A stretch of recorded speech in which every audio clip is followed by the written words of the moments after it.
திமுக காரன் சதி பண்ணான்னு சொல்றீங்களே, நான் கேட்குறேன். 8:45 உங்களுக்கு நாமக்கல்ல டைம் கொடுத்துருக்கீங்கல்ல, 8:45 ஃப்ளைட் ஏறுன்னு திமுக காரனா சொன்னான்? சென்னையிலிருந்து 8:45 நீ கிளம்பினா போதும் திமுக காரன் சொன்னான்னு கேட்குறேன். அது இருக்கட்டும், 3 மணிக்குன்னு நீங்க அங்க கொடுத்தீங்கல்ல டைம் கரூர்ல, 12 மணிக்கே உரையாற்றுகிறார்னு உங்க தலைமை கழகத்திலிருந்து அறிவிப்பு கொடுத்து தொண்டர்களை கூட்டிட்டு வந்தீங்களே, நாங்களா பண்ண சந்தியா? அது திமுக காரனை போய் போட்டான். என்னப்பா திமுக காரன் விஜயை பார்த்து பண்ண ஏங்க உட்கார்ந்துட்டு இருக்கிறாரு. இவர் பார்த்த பல தலைவர்களுக்கு வந்த கூட்டம் எத்தனை லட்சம் கூட்டம் தெரியுமா? அத்தனையும் ஊதிட்டு உட்கார்ந்துட்டு இருக்கோம். 75வது வருஷத்துலயே ஆட்சியில் உட்கார்ந்துட்டு இருக்கான் திமுக காரன். இவரை பார்த்து பயந்துட்டாங்கிறீங்களே, இவர்கிட்ட என்ன இருக்கு? தத்துவம் இருக்கா? அரசியல் புரட்சிக்கான அடிப்படை இருக்கிறதா? அரசியல் நாகரீகம் இருக்கிறதா? மக்கள் மீதான அன்பு இருக்கிறதா? நான் சொல்றேன் குணா, பெரிய கூட்டம் வருது சார். அதுதான் இப்ப அவர் சொல்லக்கூடிய கருத்து. அவர் பின்னாடி ஒரு மாஸ் வருது. இந்த மாஸ் நான் பார்த்தேன்.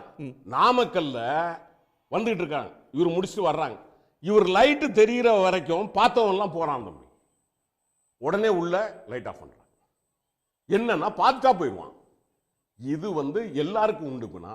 உங்களுக்கும் இங்க உட்கார்ந்து இருக்கிற நம்ம இத்தனை விமர்சனர்களும், நம்ம பைக்ல போறோம் இல்ல வண்டியில கார்ல போறோம்னா ஒரு நடிகரோ நடிகையோ நிக்கிறாங்க அப்படின்னா நம்மள அறியாம ஒரு பார்வை பார்த்துட்டு போவோம்.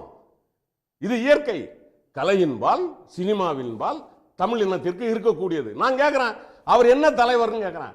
ஏங்க உங்க கண் முன்னாடி 20 பேர் 30 பேர் செத்து போயிட்டான்னு தெரியுது.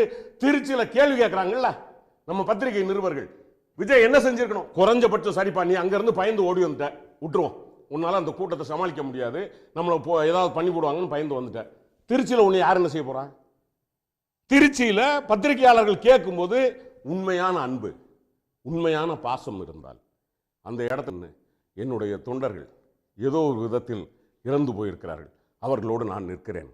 என் மனம் இந்த பாடுபடுகிறது. இந்த சூழ்நிலையில் என்ன செய்வதென்று தெரியாமல் நான் அடுத்த கட்ட நடவடிக்கை எடுக்கிறேன். இறந்து போனவர்களுக்கு நான் ஆறுதல் சொல்லுகிறேன். பேசணுமா வேண்டாமா?